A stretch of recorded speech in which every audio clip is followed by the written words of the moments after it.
getting better at this football club. There's a huge difference between being negative and being realistic. I just don't agree with you. You're totally wrong in my opinion. We're doing it again. We're getting carried away far too quickly.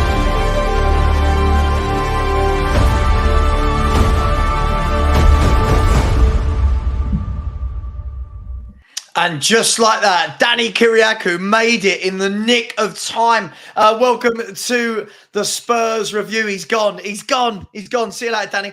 Welcome to the Spurs review. I'm joined tonight by Ashmatic from Southview Coys and Iggy from Tottenham Away and Danny Kyriakou from Tottenham on Tour. Fellas, how are we all doing? Good day? All good, man. All good. Yeah, all good, man. Positive. It was a positive Sunday, I have to say. Yeah. Everything's all right. It's not bad. We didn't lose today, which is a good thing. So can't really complain. Yeah. We could have won, but it's like we didn't lose. Yeah. Well. Listen, I'll be honest, right? I'll tell you what I absolutely love about it is we should have come away with 3 points. But after that McTominay miss in the last minute, you're going for. Glad we held on for a point. Do you know what I mean? That's football, isn't it? On a fine line. But guys, look, everybody, welcome to the show. Everybody in the chat. Hope everybody as well. Hope you enjoyed today. Smash the like button. Please subscribe to everybody here as well. Make it worth their while. They're giving up their Sunday evenings at 20 to 10 for you. And we'll be going to around about 11 o'clock. And then we'll be calling it a night. Guys, anyone can take this. Look, a lot of people were talking about going to Man United and we were getting predictions the other day. Iggy, you were in with me. We were getting 4-1s, 5-0s, 3-0s that we're going to smash them. They're crap. In the end, I think it's a really good point at Old Trafford. I'll start with you then, Iggy. What do you make of it? What 2-2? Listen, if you, we said it on Thursday. We thought it'd be a score draw, didn't we? And to be honest, and I was saying this. I was saying it on Thursday. We got a really bad record at Old Trafford. Honestly, we were saying that with the exception of 6-1, I don't remember big wins. I know everyone's gone there this year and got a lot of results at Old Trafford, but we're just not one of those teams there. To do so. With the amount of absentees, and for us, they're big players because they're definitely big. We went there with literally no creativity and goal scorers: Maddison, Son, Kulu, Lo Celso. The list goes on. Biss, Sarr. That's a lot of players, and for us, they're big players, and they probably would be big players for a lot of teams. To go there and do come back twice as well. We came back from twice. Yeah. And all right, resilience. You were saying we could have lost it in the end with that McTominay chance. Listen, I'd have taken a draw. I'd have taken a draw even from the get go because I knew we'd be a bit lightweight in midfield. We didn't know if Romero was going to play or not. He was drafted in last second. So 2 centre backs that hadn't played in 2.5 months. Bentancur, positive, but he's been thrown in the deep end. Angepostecoglou in post-match said that we've had a terrible week in terms of illnesses, and Skip and Udogie and Kulu. So when you put all these factors together, it's not just that sometimes we look at it as fans and we just judge from what we see on the pitch. But then if you try to broaden it up a little bit more and say, well, the run-up leading up to the game wasn't probably the finest. In the end, you say, you know what? Take the point. The difference between the two sides on the match itself, I felt for large periods, in my opinion, large periods of the games we were the better team. But ultimately, the finishing side of it, when the chances came to their forwards and the chances came to our forwards, they put theirs away. We didn't. I think we may have even had a few more chances, but Rashford, one chance, all he needs. Højlund buried it. All right, the Garnacho wasn't as good today, but then compared to our Johnson, and I know we're going to get into Johnson, and Timo Werner, who just come in last minute, Richarlison took his only chance from a forward point of view. That's where I felt the difference was. But in transition, Man United are always scary, man, always, and they got so much variation in the attack. Unfortunately, the problems for them lie elsewhere. But I thought, all in all, man, I was worried about the midfield. I said it on Thursday. I was worried about the midfield, and I thought, you know what, that was probably today one of the parts that that impressed me the most. Even though we lacked creativity, I thought they did well, man. As a trio, I thought they did really well.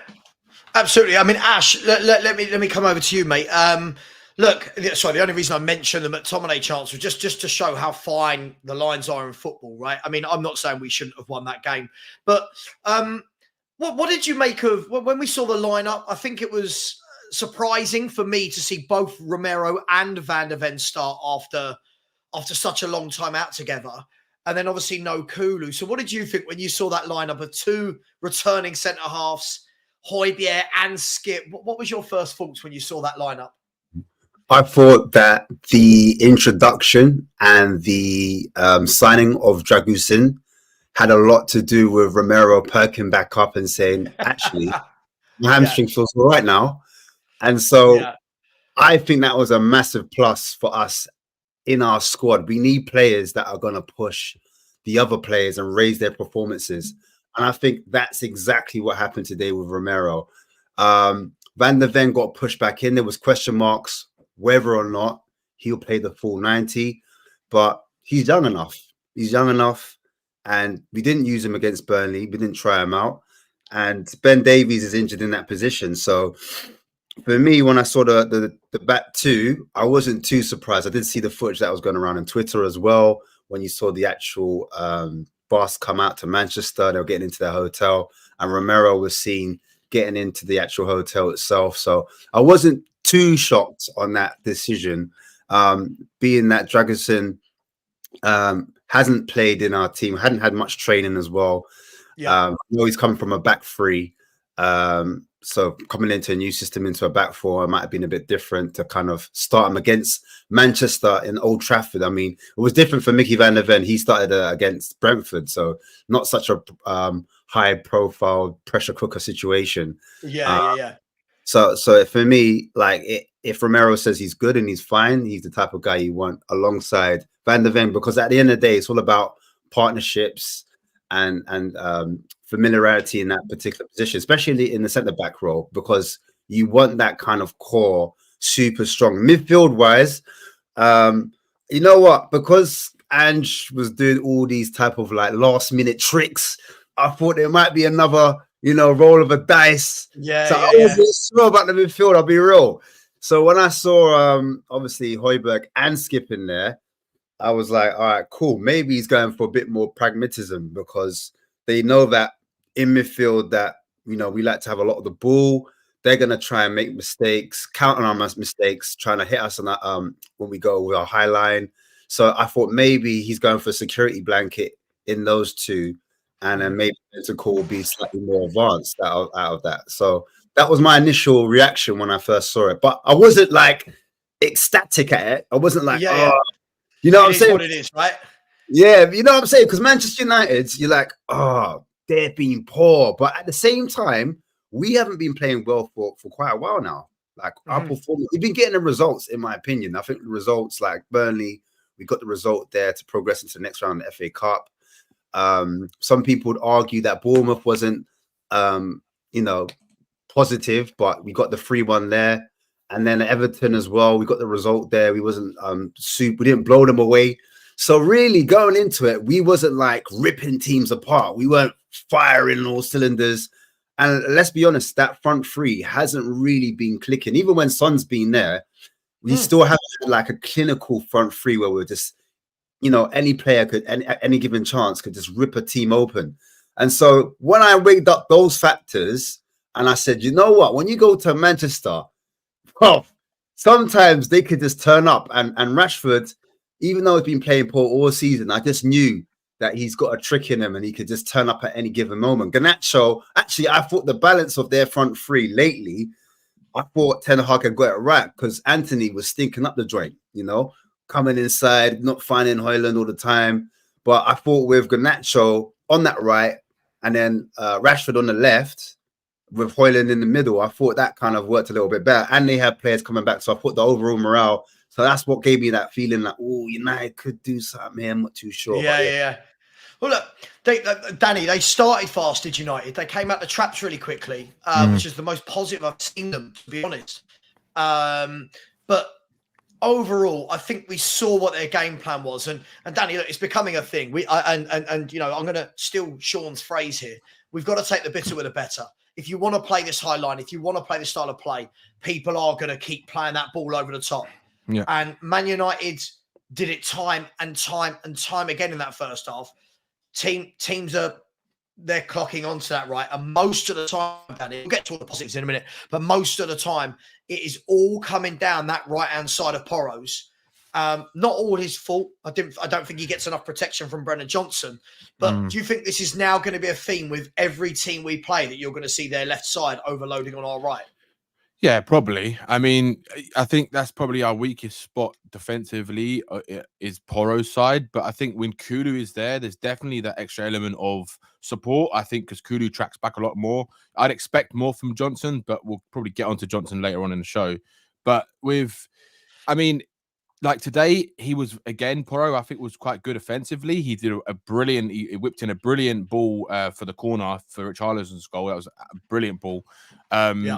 And some of his passing today was a bit off than usual, but he still was doing some good stuff. But defensively, it looked like Marcus Rashford had a field day today. And I think a lot of people, a lot of fans, pundits, maybe, I don't know, but what I was hearing, probably people were saying Rashford might have one of these games today against Porro, and people not expecting it, but kind of in a way expecting it. Because he is, like, if you compare Udogie to Porro, it's night and day in terms of defensive ability, right? Oh, sure. Udogie is like, you can't even push him off the ball. He's so strong. He's so rapid as well. And it might not be the most amazing defender, but he's a good defender. And I think personally, he's probably been the best left back or left wing back in the league this season for me, at such a young age as well in his first season. But for the game overall, I think it is. I think I saw a lot of fans saying, "Oh, we're going to win 3-1, 4-1, 2-1, 2-0, 1-0." I always stood that I always said it was going to be 2-2. I was saying this before, it was going to be 2-2 because I had this feeling today, like I do always against Man United. People forget that places like Man United, Anfield, those type of places, Emirates, we don't usually go there and get a win, right? It's very rare we get a win at these places. Like in the last 20 years, how many times can you say we've got a win? Once or twice at these places, if that, right? So it's we kind of a little bit have Man City's number, right? It's kind of the same thing for us. Like these teams a little bit have our number a little bit, right? We always struggle to beat these teams at their ground. Even if they're not playing well, form goes out the window in these type of games, right? For me personally. And I think we saw that again today. Like Iggy said, he said it pretty much bang on, right? Today, they were more clinical in front of goal than we were. And in the like, for example, the second half, I don't think we did. I don't think we played well. I think we were quite poor, to be honest. I can't remember. I can't remember a chance in the second. Like when I looked at the stats after the game, and this is why I'm so wary of stats. It was like here. Spurs have had 16 chances, and it was something like how many on target? 13, did it say, Danny? 6 on target. 13 See, corners. I can't remember Spurs having 6 shots on target today. No, I don't know about you guys. I don't remember. I really don't remember Onana having anything much. He didn't really do much. I don't know if I'm being harsh, but I don't remember him having anything to do. That was that was our, for me in the second half, right? I expected us to come out and this season what I've. Oh, Danny and his dodgy internet. It's always been the same since I've known Danny. Yeah, sorry, it just glitched out. Yeah, I know.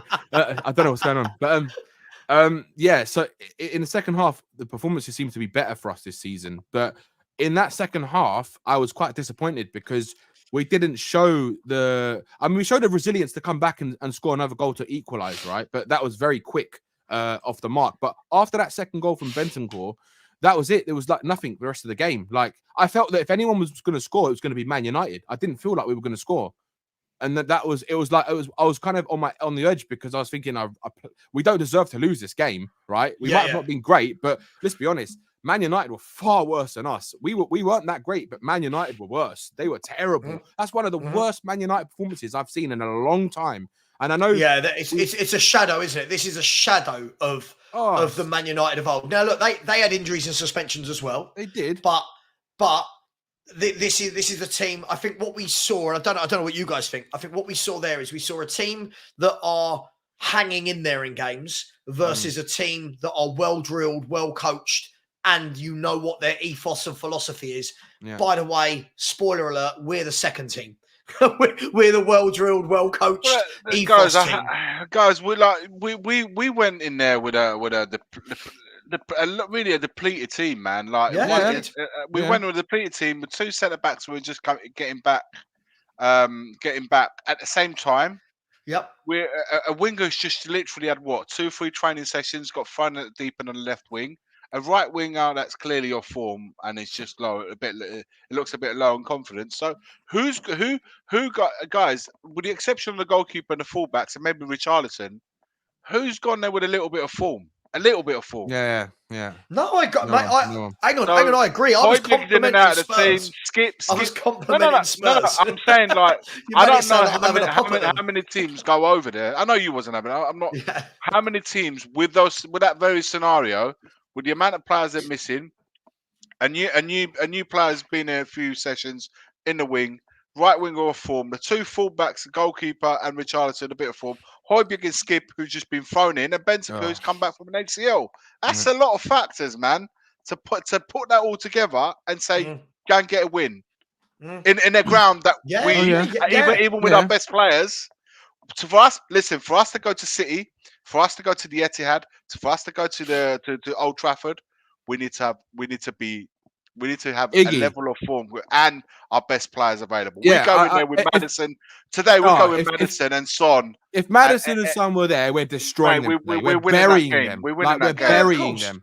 No doubt about it for me. Guys, of course. I mean, I think that the only point I'm making is, we were all over them from a statistical point of view, but I just don't remember creating anything. And we're going to get onto that later. We're going to get onto what happened later, but I want to come to you, Ash. The first goal from Man U was very, very early on in the game. I think it was the 4th minute, maybe, if I remember correctly. Of course, Rasmus Højlund decided that he was going to turn into Erling Haaland for about 15 seconds. Brilliant finish. Got lucky as well, man. Yeah. He got lucky, but how the ball ended up on him. But a striker's a striker, man. He did a striker. Great finish. Yeah, no. But my point is, we then showed really good resilience to come back into that because they did start well, Ash. Yeah. I don't think we did. They started well. And then after that, we kind of pinned them in and got our just deserves, right? We got the equaliser we deserved. You're on mute.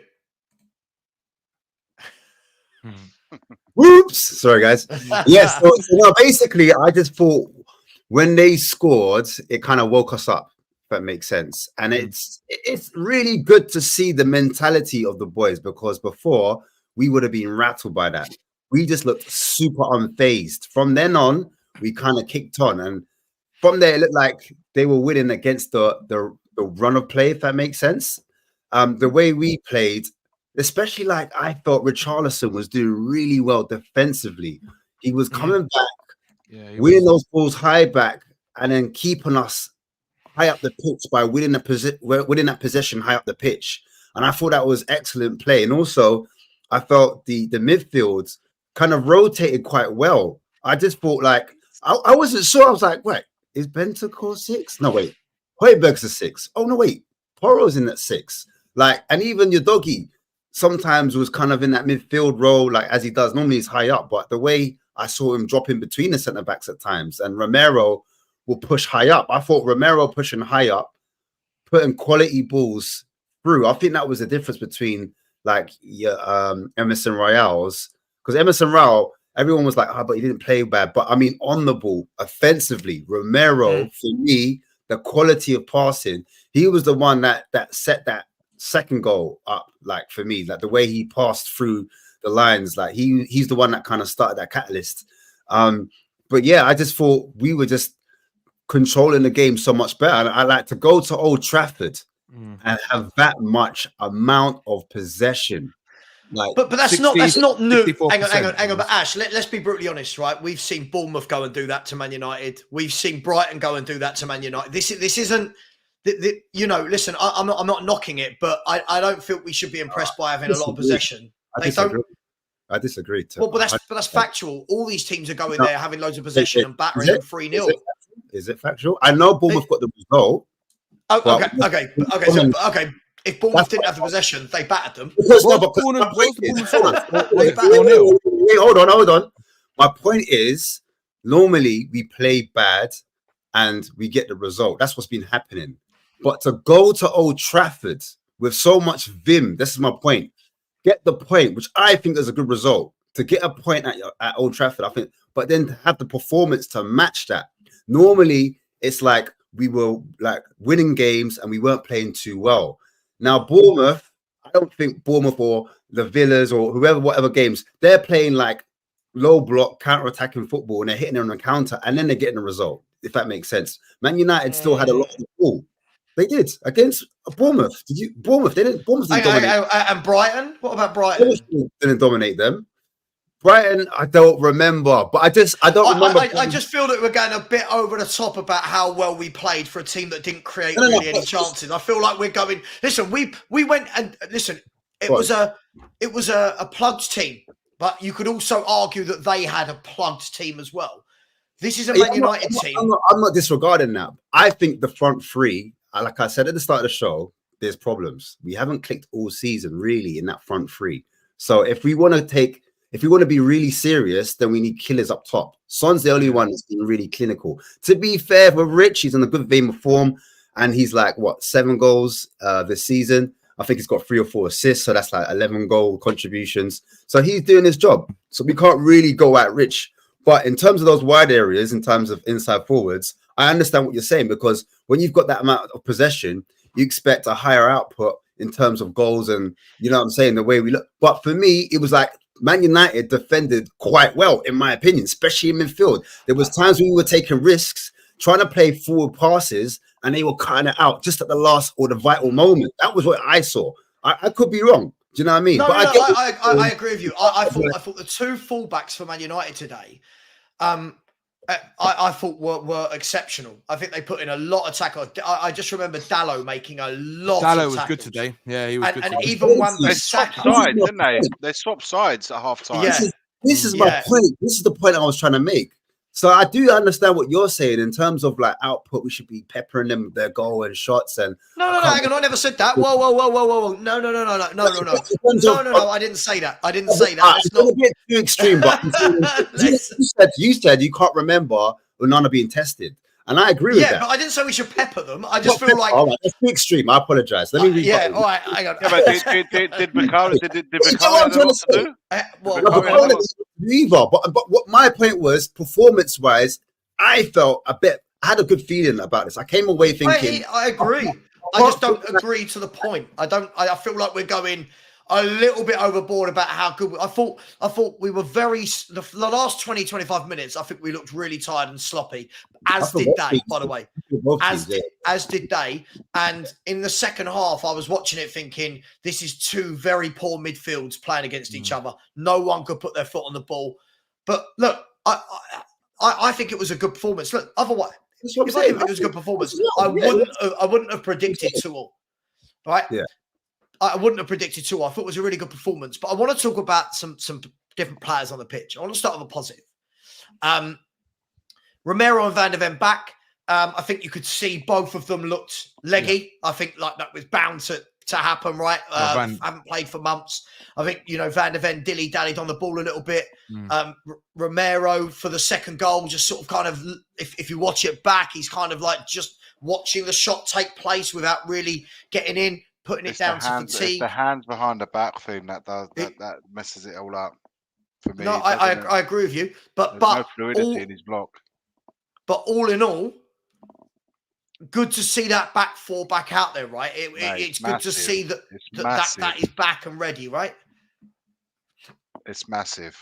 There's no denying that, guys. It's massive to have those two guys back with the goalkeeper and the full backs. It's like we finally got our defence back. We got the goalkeeper, who, by the way, I know we're talking about Onana not making a lot of saves. I don't remember Vicario having a lot to do either in that sense. So I felt, apart from the end, like you guys said, with Leggy, Van de Ven, we played 3 at the back, didn't we?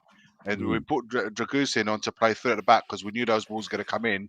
It just so incidentally happens that Van de Ven's having to go off at the time that he's made that substitution. So, and that's why that chance that no one kind of picked up, there was lack of communication. So who's going to pick him up? But apart from that, I honestly, it was great to have those guys back, and they give us, you know what, it's like putting those pieces back together. All of a sudden, the team's taking shape. We're going to try and get our spine back, and then to have that spine back, we need to get the 3 players. And I know one's gone to the AFCON, but the other 2 players, Son and Maddison. But I think, do you know what? I've got a sneaky feeling that Maddison's going to make the City game. You know that? I got a feeling he's going to make Son? it. No, Maddison. Maddison. Yeah. Okay. So I'm going to ask a question then. If Maddison was to make that City game, isn't City, like we saw today, right? We saw today that towards the end of the game, you could see Romero and Van de Ven, their legs were going because they haven't played for so long. I think you could see with Bentancur as well. I thought Bentancur was magnificent. We'll talk about him in a minute, but you could see he was starting to look a bit leggy. If we then chuck James Maddison, who also hasn't played for 3 months in, you're going to have a lot of leggy players against the best team in the world who like to pass the ball around for fun and make you chase. That's all right. We'll have the game wrapped up by 60 minutes. Yeah. I don't think you can do it. I genuinely think it's a lot of... a 60%... Even Maddison. No, but it's not. It is from a creativity point of view. But let's look. I feel like let's look at this. Let's look at this. Let's analyze this properly, right? Let's analyze this properly. Man City are going to have all the football, right? It's what they do. It doesn't matter who they're playing. They can play Bayern Munich, Real Madrid, Tottenham Hotspur. They have all the football. That's what they do. And teams, you notice, Man City are always worse in the first half of a game than they are in the second half, because they tire you out. You can press them, you can push them, you can tackle them first half. You watch, every team that plays them gets to about 60 minutes and runs out of legs, right? All I'm saying is if you've then got lots of players all at once that have just come back against the most informed team in the country, by the way. It makes perfect sense. But this is where the squad comes in. We're not in a position where we can have the same way they did against Newcastle, De Bruyne on the bench for 60 minutes, ready to come on the last half hour and wrap the game up for them. We're not in that position, which is why we have to start in the way we do. And then if at the distance we get beat, we get beat. But at the end of the day, you can hold Maddison back, play him in the last half hour, but that game could be over by then. So, and it's a cup game. You're not going to get another chance. I hear you. It's a tough one. I'm just looking at it. I'm looking at it from Bentancur. Look at today. You know what kind of 11 today at Man United? What kind of 11 you're going to play? Is thinking, what 11 would I have played today? It's very easy. When you look at the 11 that we had on the field today, you've only got to look at our bench. Who was on that bench? So you think, of course. We even had one. I don't think we even filled up all the places. So it's a difficult one. But look, we'll come to Man City later. We'll come to the Man City game later. But look, I just want to talk about Danny. I'll come to you. I want to talk about the second goal that we conceded. Again, it wasn't the greatest defending from Porro, who I think, by the way, I think he's such a fantastic footballer. Yeah, definitely. Footballer, defending wise, I'll be honest with you, and we'll get to Johnson later. I cannot understand why we don't get someone else at right back and have Pedro Porro as our right winger. As our right winger. That guy can cross. He's got an eye for goal. He's pacey. He'll get back and naturally help out. Are we hanging him out to dry a bit at right back by him not having protection and knowing what type of player he is? Is that why we're being targeted? Maybe a little bit, but I think he's the best out of the two, I think. Like in terms of overall of what he gives you as a right back, Emerson is very limited. So when you play him there, they're going to still attack that side because a lot of teams always used to attack that side anyway when Emerson was there or when he's playing, right? And Emerson, he gives this perception that he's very good defensively, but for me, I think he's still an average defender as well. I think he gets beat quite a lot of the times, but he's just better than what we've got, like defensively from the right back position. I think. Look, if it was a dream scenario, so I think we would all have a more competent defender who could actually pass a ball, who was actually good on the ball, right? But could also defend, and then have Porro as the right winger because he's such a good crosser of the ball. That would be that's what I would do if I was the manager. I'd convert him into a right winger. I think he'd be an unbelievable right winger. I think he's exactly what we need for a right wing spot. I agree. I think he's in the right position. We've got it. We've got him in our squad, right? But then you put Emerson there. So it's like, is Emerson going to be good enough to play the ball out from the back, which is what we do a lot of the times, right? Bring the ball up the pitch. Emerson can't do that. So it then limits us from that side of the pitch. So unless you go and get someone who's like not as good as Porro attacking, but who's got like a lot more competency to actually go and do the attacking side of the game as a right back, but can also defend, right? And if you have someone like that, then I would say, yeah, that's what I'll do. Replace Emerson is my choice, but we haven't really got an option because you lose what Porro gives you. Like even for example, set pieces. He's our set piece taker when Maddison's not there, right? And he's shown in the last month or so that he can cross a ball from a corner. Yeah, he get assists. He can do what the wingers can't. Yeah, he can do what our wingers can't. He can cross a football. He can cross a ball. Yeah. Not just along the floor, but in the air as well, and actually pinpoint your man. He'll put it into a very dangerous spot. Like that corner today was a brilliant corner. Like that's what you want to see from someone like him. But so imagine if you had Emerson on the pitch. Who takes your corners then? Like we haven't got anyone else because so you lose your. If the problem's on the right wing, and we're gonna get Porro out of the right back to go and play right wing, and we put Porro at right wing and just buy another right back. No, the problem Porro plays right back. If you've got a problem on the right wing, we can get a right winger. I don't think he's either. Yeah, but I don't think he is a right back. For me, Porro he's got the more pitch he has ahead of him, the more better he is. That's how I see it. Maybe for me, we need to find, like in any team, you have partnerships. You have the right back and right wingers, the centre mid, centre backs. You find the right pairing. And at the moment, the same way we had it with Matt Doherty and Kulusevski, they may have not been the best player, but they had a brilliant understanding. Son and Udogie. Today, I felt Timo and Udogie showed signs of chemistry there as well. And I just think on that right-hand side, it hasn't quite happened with those two. For me, it works. You have to find somebody. If you're going to play this inverted fullback stuff, then you need to have a wide player that does exactly what the left-hand side, the way we do it the same way. Because it can't be a case where it works better on the left and it's not so fluid on the right-hand side. And today, defensively, Porro was left on his own, man. That's why he struggled as much as he did. And so it's not Porro at right back's not working. It's the partner that is with. True, but one thing some of it is, some of it is, but one thing I've noticed they get at him, Danny. They do. Listen, Bournemouth got at him. Yeah, they did. Brighton went at him. I think a lot of people have realised. Listen, I'm not knocking him. He's not a natural defensive right back. No, but who plays with really defenders, man? Like Liverpool play with Trent. Yeah. Everyone plays with attacking fullbacks now, more than defensively. It's a modern way of the game, right? Sorry, I don't doubt it. But my point is, I'm just saying is, I saw a screenshot of a heat map of teams playing against Spurs during the week, which is why I started this conversation off. And I'm guessing it's going to be exactly the same today. And every team that plays us, their heat map is down our left wing. Right now, we've had many games with Kulu in front of him who does track back and help out. Many games with Papasar in front of him that does go out there and help out. And it showed every team this season naturally gravitates to. Now, that's the bitter with a better thing, right? That is that if we're going to play this style, we're going to have to accept that. I'm just saying it's just something that I'm mindful of. Whenever I watch Spurs now, I always look at the other team's lineup and go, who's left wing? Because you're going to see a lot of the ball today. You know, Bournemouth. Yeah, but we did should everything counter they that. did. Maybe get a number 6 that plays a little bit more to that side. So when agree. Porro's gone, he covers him. In if we a lot. Listen, the other thing, guys, the reason why they attacked today, I'm talking politically today, because we lost a lot. We lost the ball a lot in transition, man. Like Højbjerg, someone mentioned in the chat earlier on. We lost the ball, so from our possession, we will lose the ball. And with you got to think we set up to attack, and then we lose the ball, and then we're getting one ball over the top, goes straight to Rashford. One ball, so we're getting countered on our attack, and that's because we're losing the ball.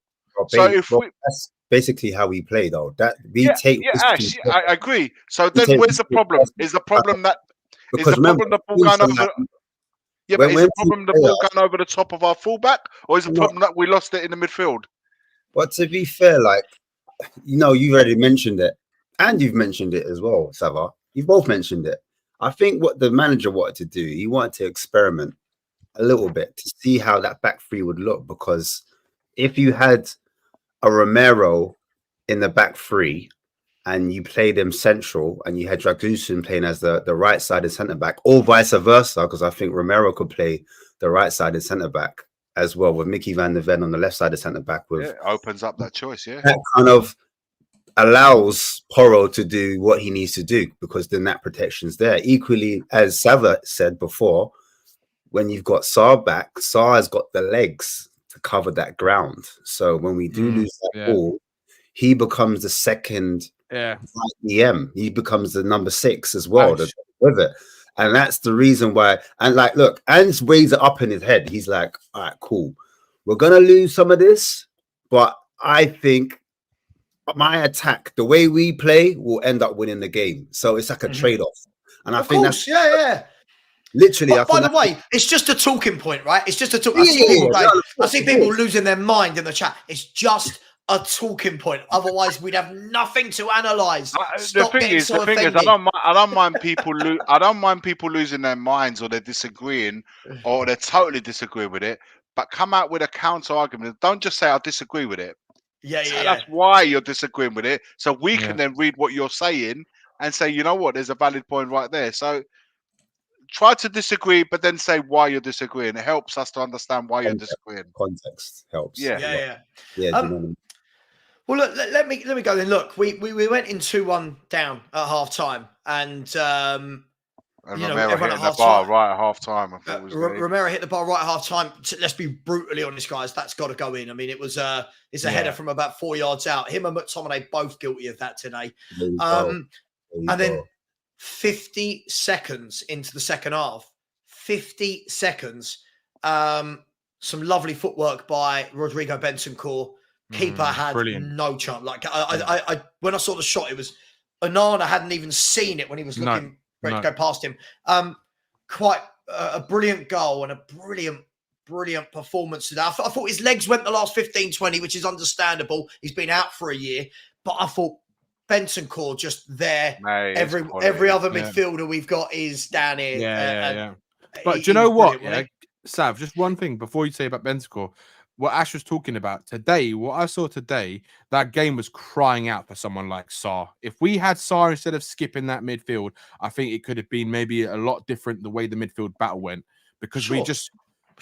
I think we were lacking that player who could just, it was like that engine in that midfield today, and you could like Bentancur can't do it all on his own. I saw some good defensive stuff from Bentancur where Van der Ven made that mistake, and I can't remember who he tackled. Covered well. He covered really well there. He made a few good defensive work today from Bentancur, but he can't do it by himself. And Skip, it was like he was just non-existent. I can't remember how many times Skip even touched the ball. And even during that transition where Bentancur scored that goal, Skip, he passed the ball so badly to Werner. He passed it more towards the wings. And Werner had to recover it. And luckily enough, Werner was smart enough to see the run of Bentancur and play a nice ball to him. And then Bentancur just did the magic and scored the goal. But we were lacking Sarr today. I think if you had Sarr in that midfield, it gives us that. It gives Bentancur a little bit less to do in defensive areas, and it gives the team to be able to, I think, push up a bit more.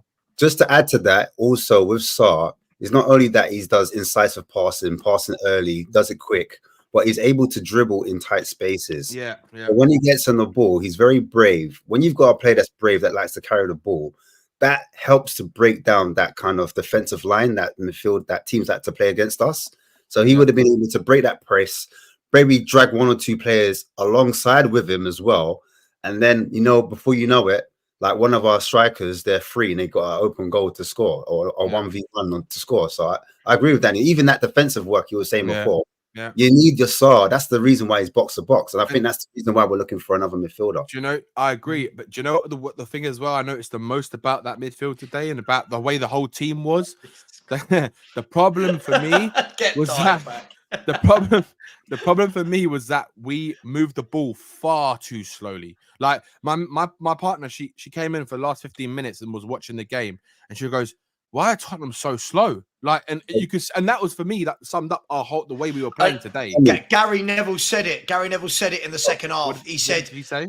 They brought up the stats at one point, and the commentator made some comment about, "Oh, look at the possession for Spurs at Old Trafford."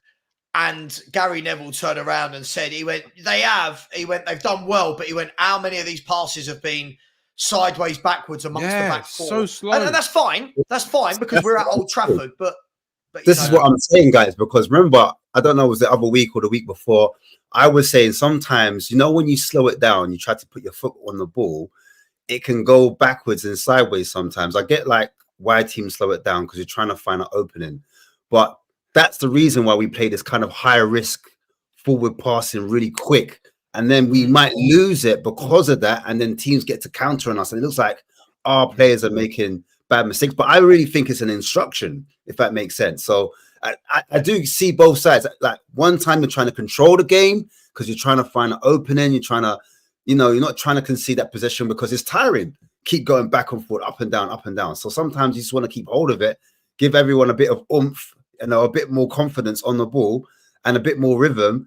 And then sometimes when it breaks down and you try to play it quick, it kind of falls apart. And then we can see the possession, we can see the chance. Sorry. So I see it from both.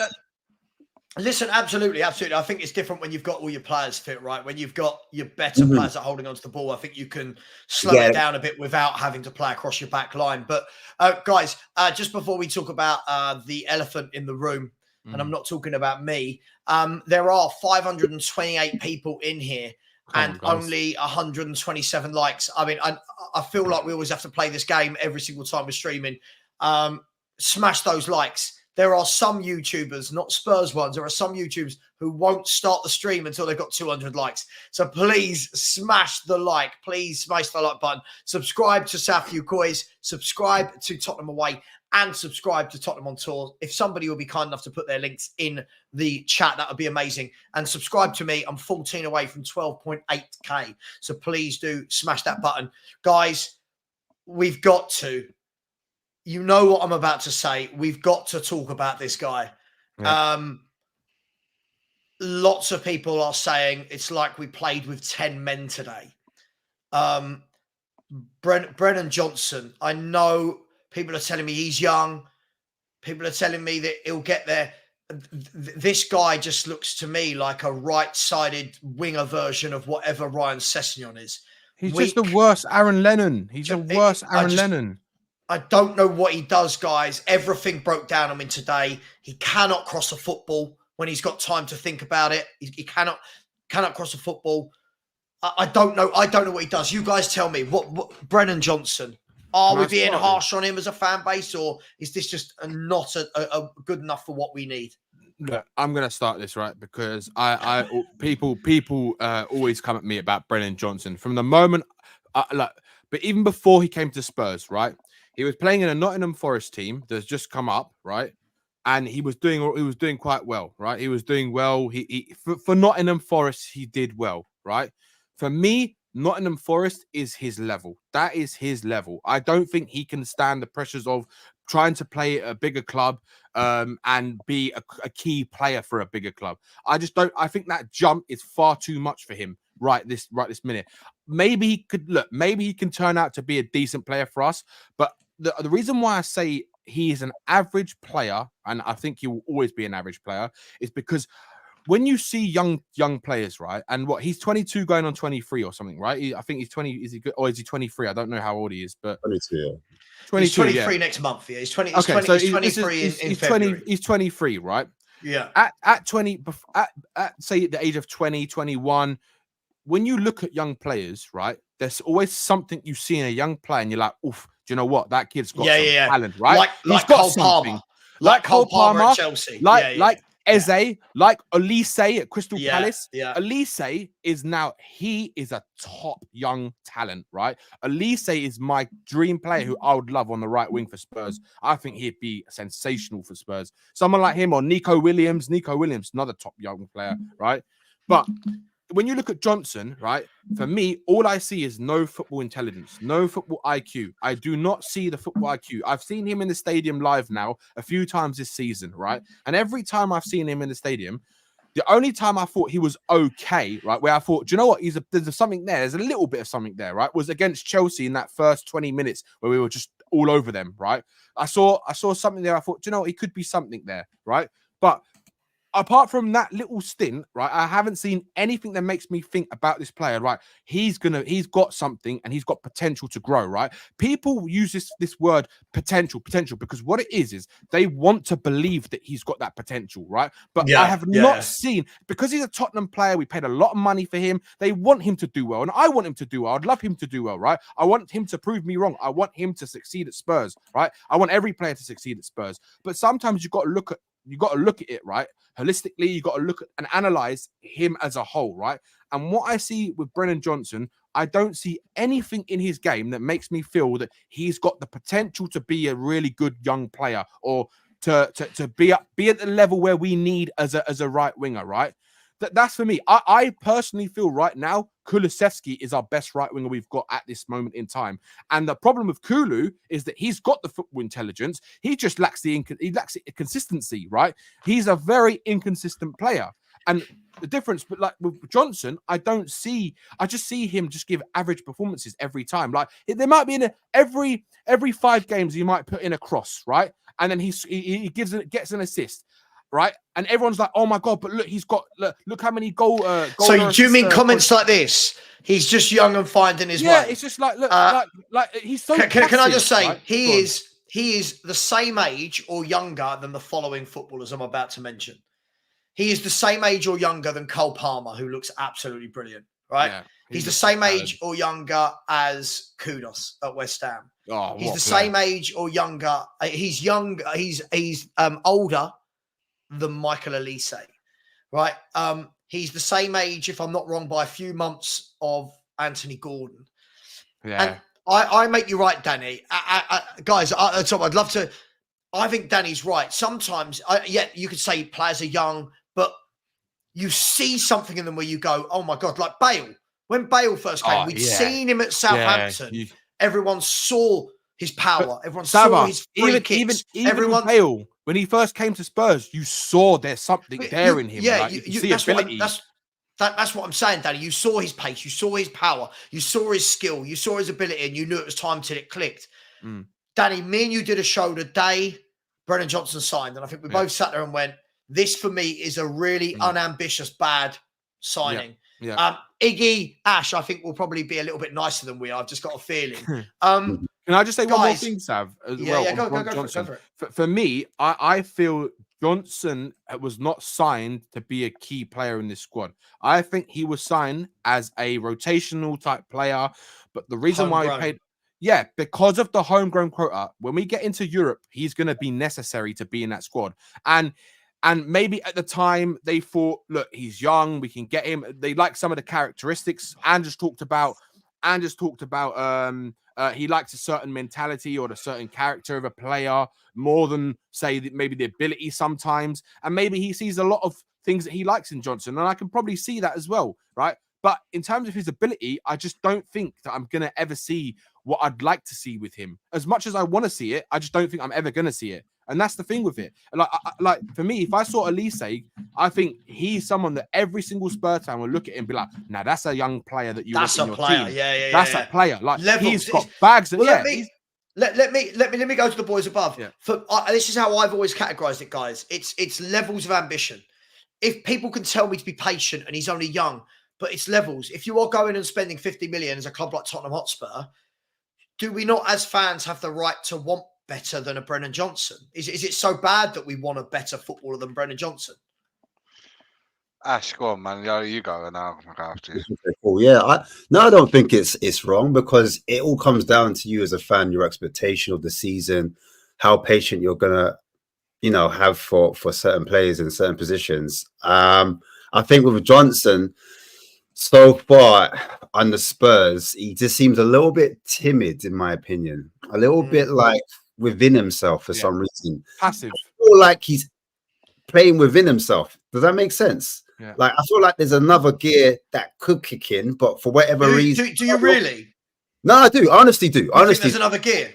Right. I do think there's another gear. Honestly, I honestly do. Okay. Whether we'll see that is a different question. Do you understand? And Danny has a point, because maybe the level might be too high for him. Maybe that's what it is. Maybe it's a new city. Like I said it before, man's got like his mum on his screensaver. Like, brother. I knew you were going to bring that up, Ash. I said, bro, I thought if I saw him on road, I want to get him in a headlock and rough him up.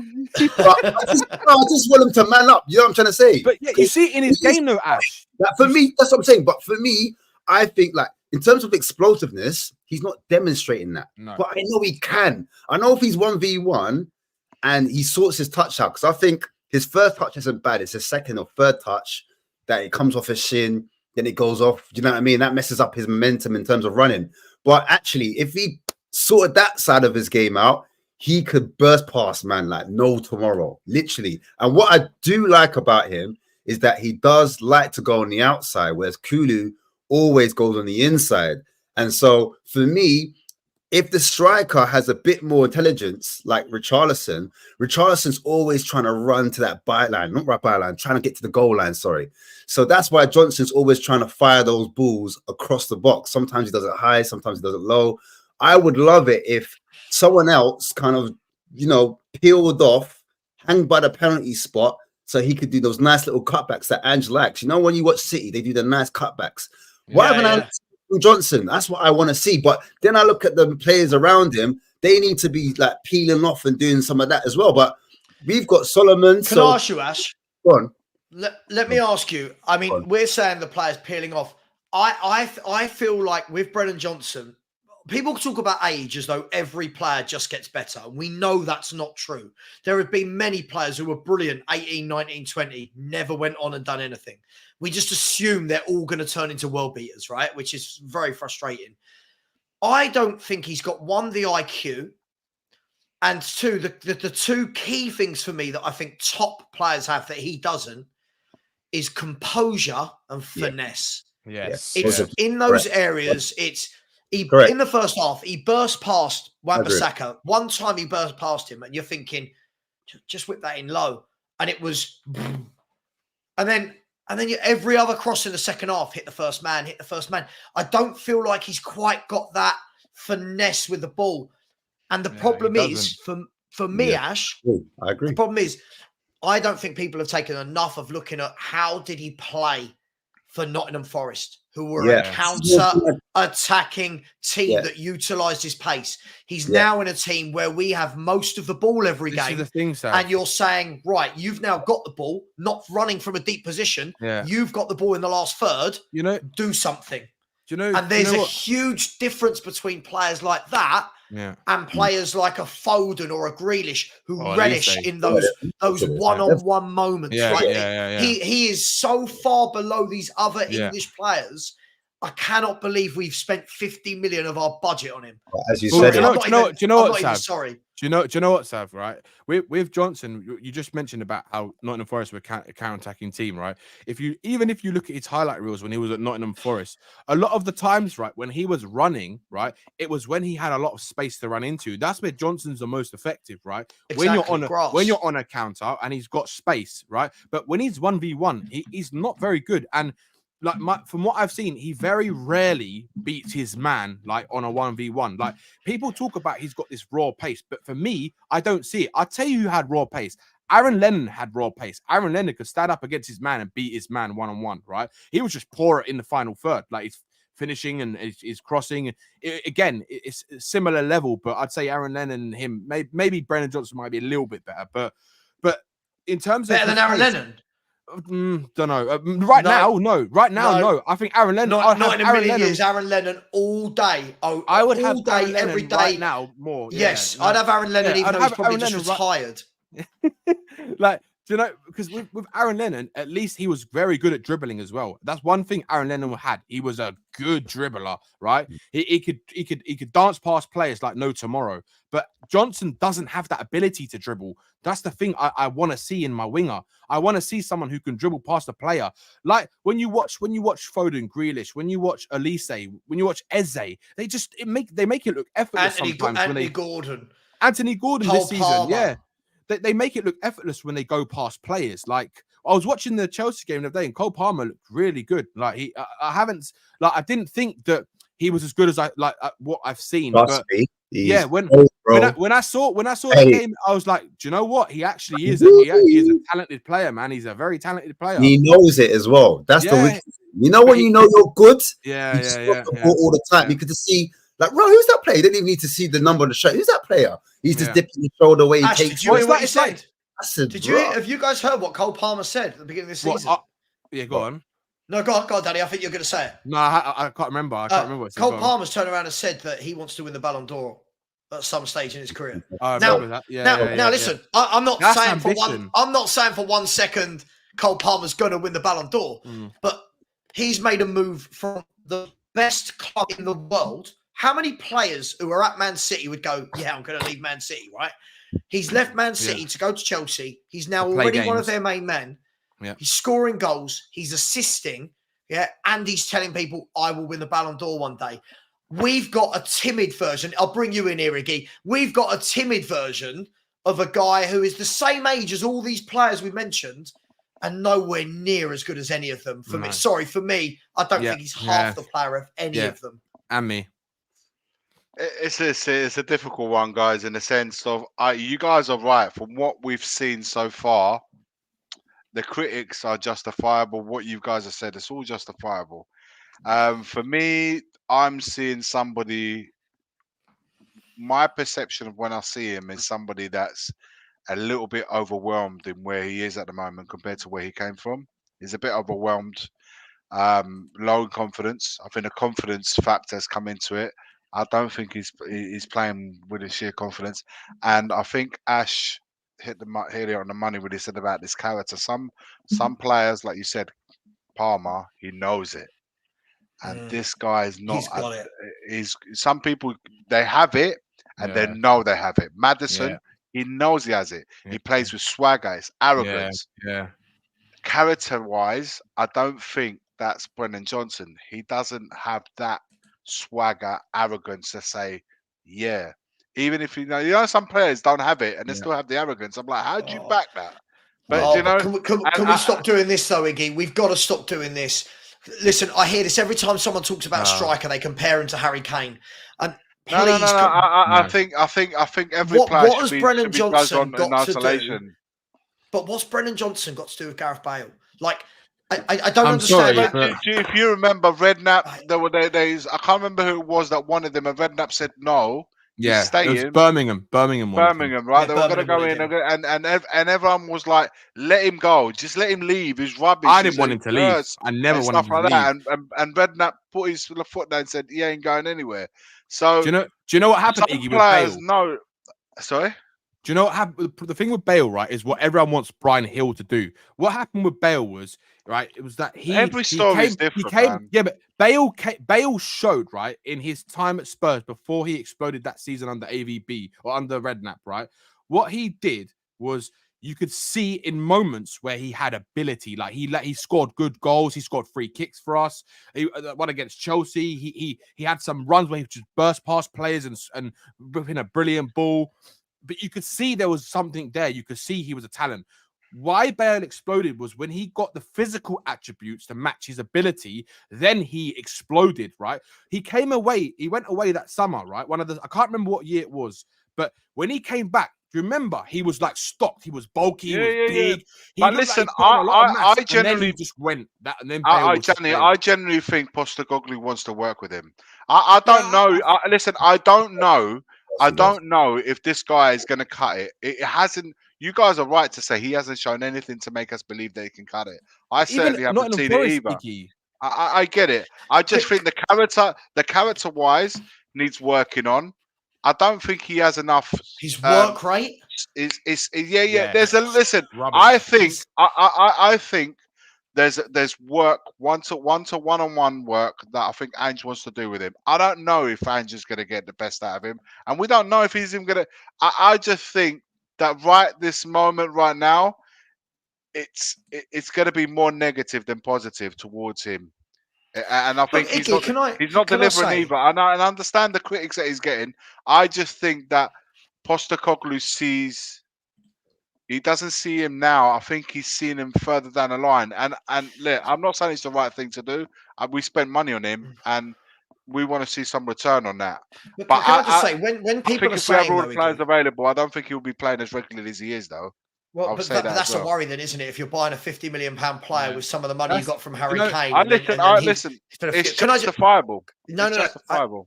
Can I just say as well, all the people that say it's his first year at Spurs, I'm not judging him off this year, right? I'm someone in the summer, Danny, you and I did these shows. Yeah. I'm someone in the summer who said, I don't rate him as a footballer at all. No. Any clip I saw of him, anytime I watched Nottingham Forest play last year, anytime I've watched Wales play, his touch, his dribbling, everything is bitty. Sometimes a good touch. Sometimes it bounces off him. His dribbling. So for me, I'm looking at it going, what was it that drew the Spurs scouts to say, this is the guy we want when there are Cole Palmers out there? Yeah, but there was a lot of fans that didn't want Anthony Gordon when he was linked to Spurs. I remember that as well. I didn't want him. I'll be honest. I didn't want Anthony Gordon.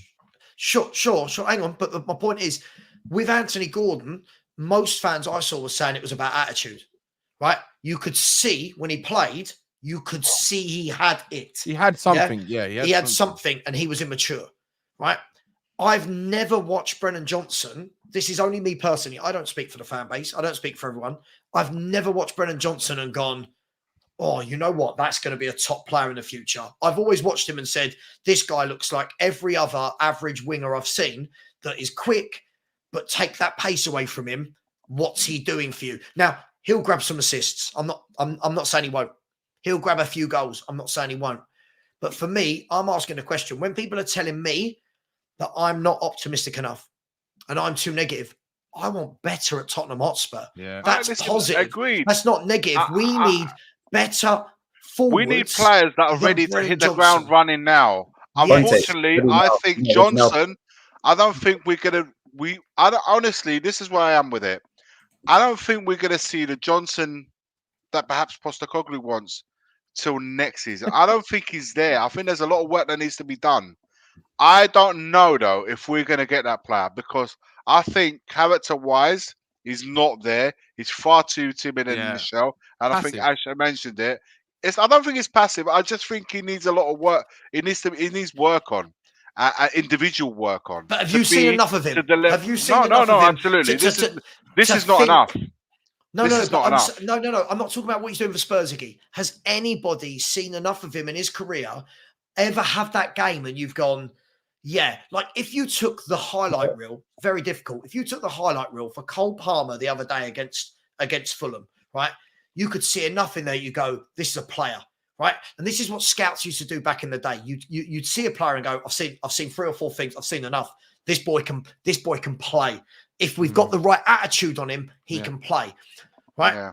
I've never watched Brennan Johnson and gone, oh, you're special. You could see it. Like when I watched Jared Bowen at Hull. Oh, yeah. Right? Yeah. I watched Jared Bowen at Hull before he moved to West Ham, and you went, you've got... He's like an old school winger, Jared Bowen. Yeah, proper old school winger. Yeah. Not as quick as Brennan Johnson, but still quick, still good at his footwork. And you could see it. You saw it with Bale. Even when we didn't win for loads of games with Bale in the team, I didn't ever think, oh, this is all Bale's fault. You could see it. I can't see one thing that this guy does that makes me go, yeah, that's why we bought you. And everyone said this was Ange's number one choice. Yeah, so that's Can I we don't not be believe. worried in I any still, way? I still don't believe that it was his number one choice because like we said in the summer, Sav, if that was his number one choice, he would have been one of the first players through the door. They would, if they knew that what the Nottingham Forest asking price was, they would have paid it there and then, rather than wait towards the end of the window and then buy him. Right, they would have got him straight away, and Ange could have started training him there. Right, at the beginning of the window. Clearly needs But working on. He needs working on. he needs I a just lot, don't know. Iggy. I just don't know if we're gonna get If we're gonna get the I don't even look, further down the line. I don't know if we're gonna. I Honestly, can't that's see. where Look, I'm at. my opinion is I can't see that I'm ever going to see what we all want to see from Johnson. Right? We all want him to see. I don't be want this to see really. it. I know. Do you know, Savva? No, I'll be honest. I would want like to better. see it. Right? No, but you never know. Like I'm just saying. Like in a hypothetical situation, right? He could turn out to be a very good player. Just for example. But and we would all love it because you all want to see good players at Spurs. But for me, I just don't see he's ever going to turn into that player.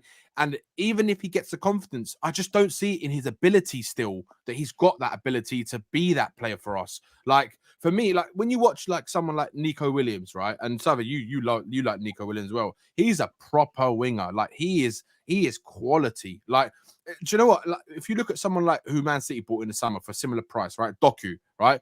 Doku's a very good player. He's got raw pace, but still with Doku, he's got ability. I think he's got much more ability than Brennan Johnson, but he still lacks something. Doku, he's not like the finished. He's not the finished product. Pep's going to get that into him, right? If he does, he's got a player on his team. Because he's got the, but you can see the ability in him. Yeah, he's got. When you watch Doku play, you can go right, left. Yeah, is his end product brilliant? No, but you can see he's a footballer, and Pep will coach that into him. I don't see Ash. I'll come to you. I don't see that. You Ash. I've watched your channel a lot. You like to really analyze footballers. Yeah. What do you think made Ange say, I want this guy. This is what I'm going to work with. What do you think it was? Honestly, when I did look at him, I was like, he gets into good positions, but in terms of being clinical at the Premiership level, not quite there yet. Hits it a bit too close to the keeper, doesn't find the corners quite yet. But maybe Ange was looking at him thinking, here's a forward that can kind of get in behind. And sometimes you don't really see forwards hit it across the goal with their right foot. Sometimes they need to invert to do that. And so maybe they thought with Johnson, that could be something that could be worked on. Having a right-sided forward or / winger that can go on the outside, but when he does go on the inside, that can actually finish on his right from that right-hand side. It's quite rare to have. And so, and the champion, lots of people in the comments saying he's a championship player because he ripped it up in the championship. He actually destroyed it. Skip. But similar to Aston Villa's player at he was at Brentford, Ollie Watkins. Watkins absolutely destroyed the championship as well. But when I looked at the underlying numbers because I compared Ollie Watkins and I compared Brennan Johnson, I think the underlying numbers was where, if I remember right, I think Brennan Johnson was outscoring his expected goals in the positions that he was in. Whereas I think Ollie Watkins was just underperforming his actual expected goals, if I remember right, if I've got it right. But in every metric, Ollie Watkins beats Brennan Johnson because I was comparing him because remember, Ollie Watkins was not a centre forward. He was like an inside forward as well at Brentford. I think he was in a free as well. I remember if it was in the left but I remember he was in a free. Went to Brentford. They got promoted. Then he went to Aston Villa afterwards. Didn't he play with Ivan Toney? Didn't he play with? No, actually, I'm not sure. I think he played with the West Ham forwards. I can't remember the West Ham guy, but it was 3 of them anyway. 3 of them played up front, so that was the numbers I was looking at. I was comparing the two, but yeah, I think that's what Ange was looking at. That's the only metric I can look, having a right-sided player that can run in behind and that can finish with his right foot and hit it across or hit in a near post. Yeah. That normally you have to invert the forward to get that same type of output. So let me ask it. Let me come to you, Iggy, because I'll be honest. You know me. I'll call people out if they say stupid stuff, right? And this is one of them. I hate this sort of thing. Are people saying Ange's a poor judge of players' potential? I think this has got to stop, right? It can't be that every single player Spurs sign, everyone just has to turn around and go, "I love him. He's brilliant." I'm sorry, Iggy. This can't be it. As fans, as fans, right, Iggy, there were better footballers available for cheaper than Brennan Johnson. That is why I'm frustrated as a fan, because we seem to buy these players that apparently need so much work and you can't really see anything in them. And then our fans just blindly back it because every player apparently, so it's doing my head in, every player, it's the Ange will turn water into wine thing. Yeah. And I think we're just going so far down this that he's a messiah. I think we're losing touch of reality. And I'm going to rant for a bit, Iggy. So hear me out just for 30 seconds, and then I'm going to let you go for 5 minutes, right? The big thing for me is this. We get told, have ambition, right? We get told, where's your mindset, Savva? You're negative. But then when I'm positive by asking for better, when I'm saying we're a good team, Spurs are a good team, Iggy. But as I said to you before the game, the difference is the Man Cities and the Liverpools. Their forwards compared to our forwards, it is night and day. Sun aside, it is a lot of averageness. Yeah. Don't think that's the word. There's a lot of average. I say that anyway. Average here, sun there. When you look at Liverpool, they've got 4 or 5 that can all do it. You look at Man City, they can all do it. If we want to be that, surely we can't be buying Solomons and Werners and Brennan Johnson's. That's my point. Yeah, we're not there yet. We're not there. We're not there yet. We're not there. That will require a little bit of time. It has to be said. Look, I think I like to think there was a plan when we went to go buy Brennan Johnson. I like to think the foresight of getting him was because there was a plan with him. I don't think the plan is currently working with him. I like to think that there's going to be work done with him to potentially see him further down the line. That's why I'm holding fire on him. Of course, am I happy with what I'm seeing with him? I'm with you guys. No, I'm not impressed in anything that I've seen of him this season. I have to say, it's just for me. It's going to be how I see it. Is something that's going to be. We may have to wait a little bit longer to see what comes to fruition with him.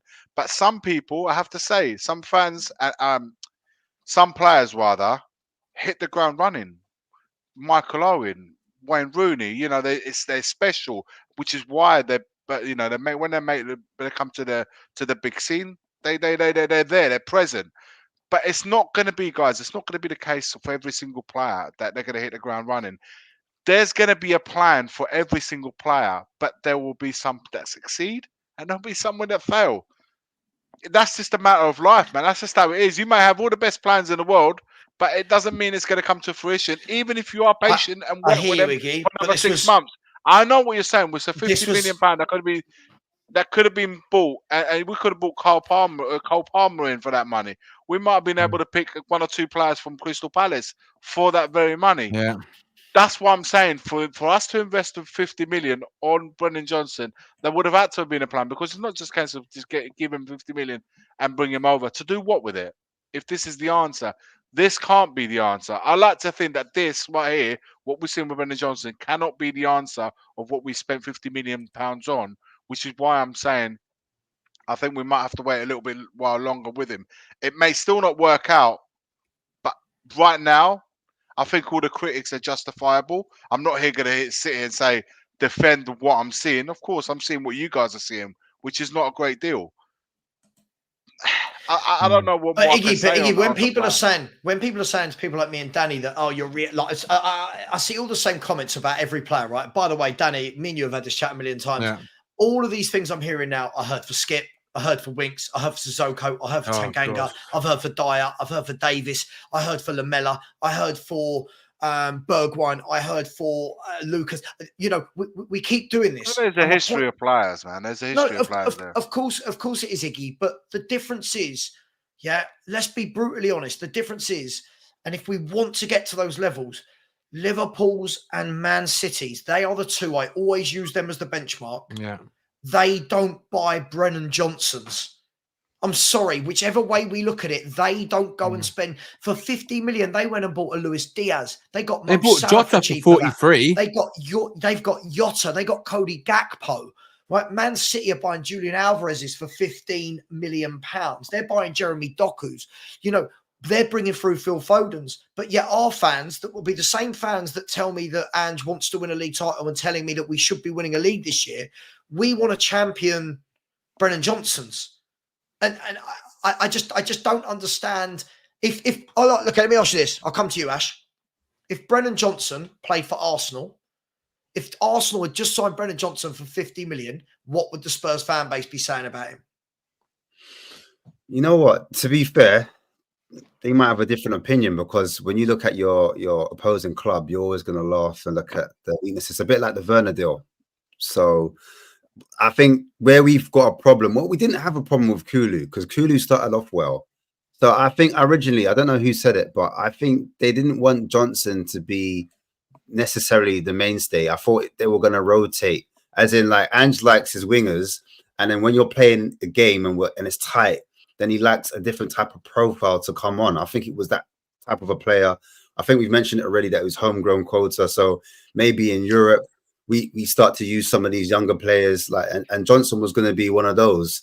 So I just didn't think he'll be starting as many games as he did. Saying that though, when he did first come on against Sheffield United, I did have a bit more expectation, a bit more hope, because I thought he started well against Sheffield United when he scored, but it was offside, and Basuma gave that ball over the top. Against Arsenal, he came on, he looked bright, and obviously he got injured, and I was like, oh man.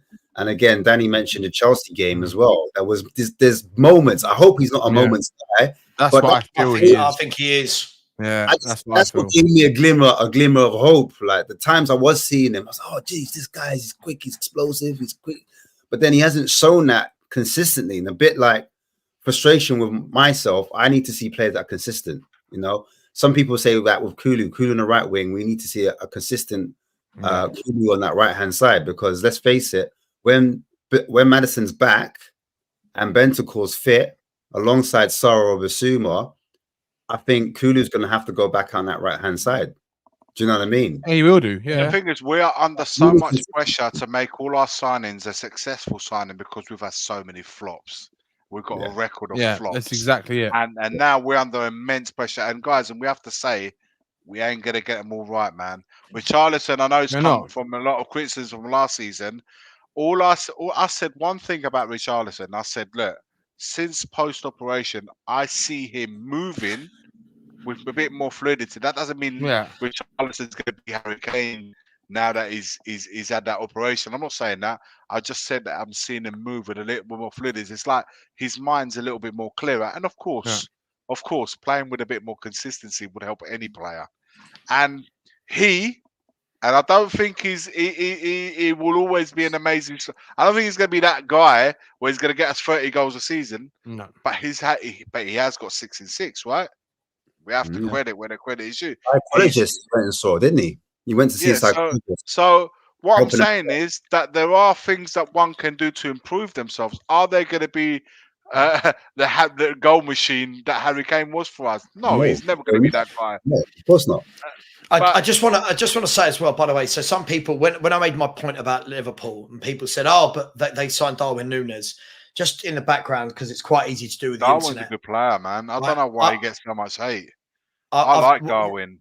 Right. I've just looked at Darwin Núñez. Now, I'm going to go to the stats, then talk about him as a player. I've just looked at Darwin Núñez' stats since he joined Liverpool. He's got 23 goals. I'll swap it for Richarlison. So would I. Hang on, let me get this out there, right? He's got 23 goals and 19 assists, right, in 72 games, right? So that means in 72 games for Liverpool, he has been involved, if my maths is good there, is 42 goal contributions. Now, is Darwin Núñez an out-and-out 25 goal a season striker? No. But I watched them when they battered Arsenal the other day. Oh, right? yeah. When they battered Newcastle, right? Darwin Núñez, when he's on that left-hand side, not when he's in the middle, right? Yeah. He is strong. Yeah. He drives with the ball. He takes his man on, and he is bloody good in the air, and he is a pain in the arse to play against, right?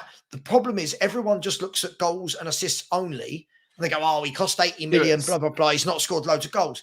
You ask any defender that comes off of playing against Darwin Núñez, The guy is a Mm. pain in the arse. His finishing needs to be better, but I'm Yeah. sorry, we can't. He's also and young, so- isn't he? Yeah, no, he's young. he He's gonna get just better. He's gonna Yeah. get better. I see. That's But what, you know what, Sav? You know what, boys? That's what I see in Darwin Núñez. I see he's got ability. He has got something there. Like he's you gonna can see, get better. you can see that if he works on the things that he needs to work on, like Klopp his will get it. finishing, it could be a Klopp will get it. top. Klopp will Yeah. get it.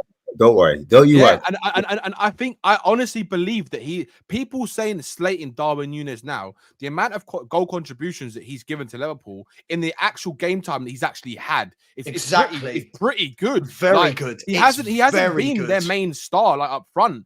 Like he's been a bit part player, and to be able to do that in the Liverpool team that's top of the league right now, right?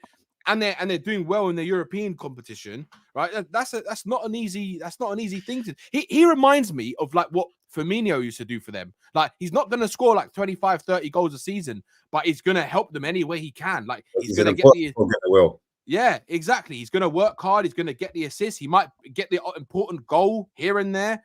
And I think he will get better. He's younger. But He's got 11 goal contributions already this season from 19 games.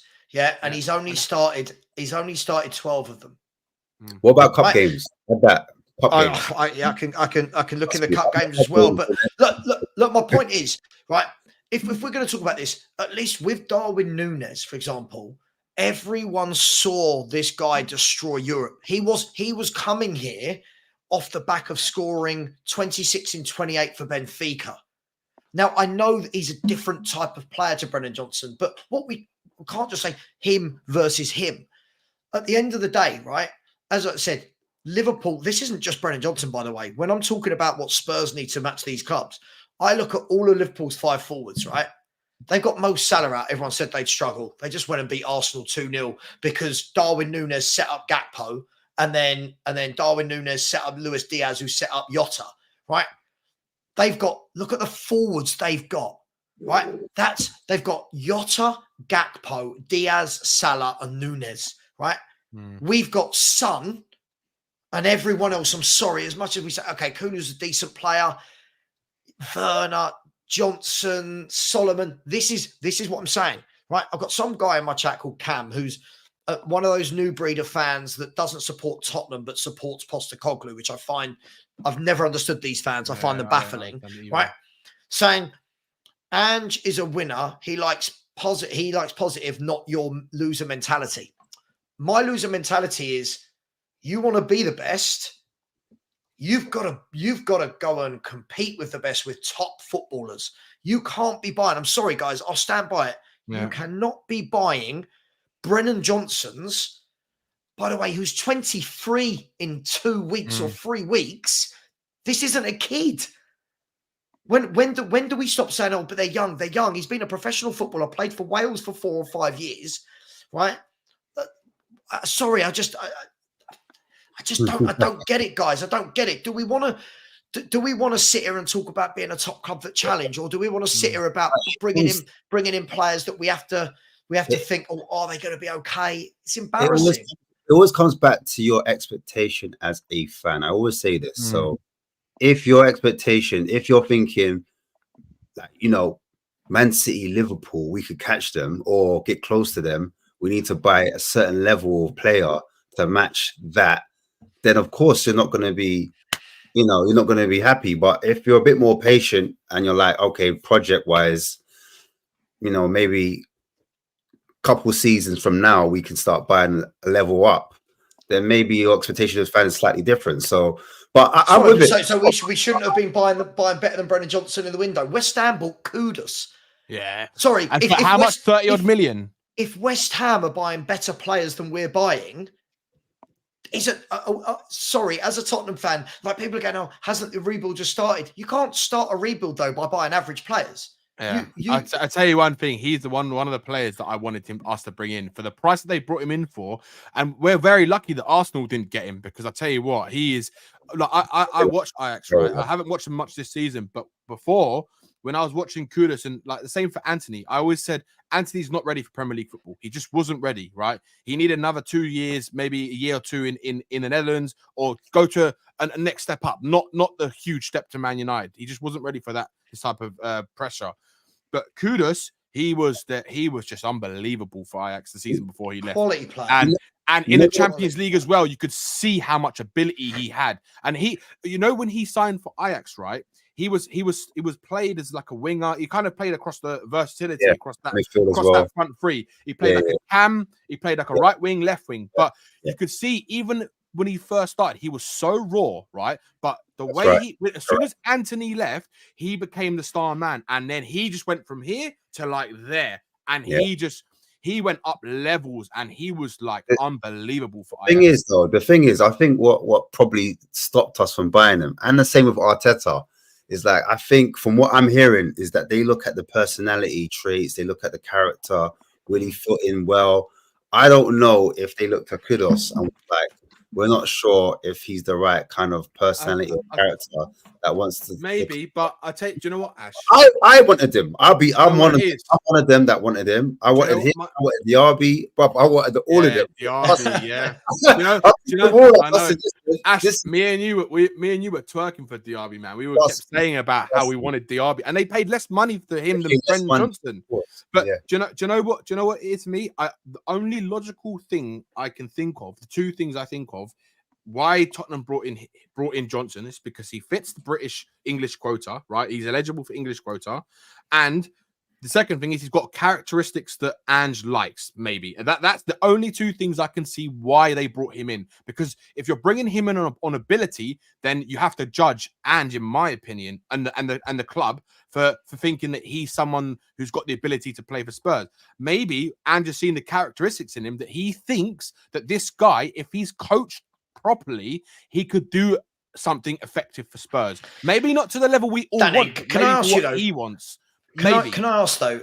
This is to all of you. And by the way, if anyone does need to jump at any point, let me know. So I can't believe it's 11:05. The thing for me though, when the player you've just described, Danny, and what Ash was saying about characteristics and traits, if we are going to take a player that needs to work on his strength, needs to work on his tracking back, needs to work on his technical ability, needs to work on his crossing, that's not what you spend 50 million on. No. That's what you spend 15 million on, that we buy as a player. And as fans, we all go, well, clearly he's not been bought to be a first team player. And then you just let him bubble away in the background, a few cup games, go out on loan.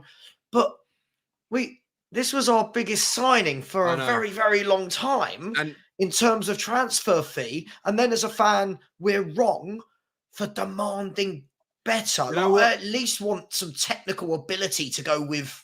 Also, I at least want hard work. Yeah. I at least want him to track back. I don't even see that. Do you know, I'll say one more thing on Johnson. That's my bit on Johnson for tonight. But the only other thing as well is for me, like, it's not his fault that he's got the price tag, right? That was what the club set. That's what Tottenham decided to pay. So that's Tottenham's fault. That's whoever said yes to him, that whether that's the manager as well, because he has to sign off on the player. That's the club all agreeing, yep, we're going to pay 47 whatever million for him.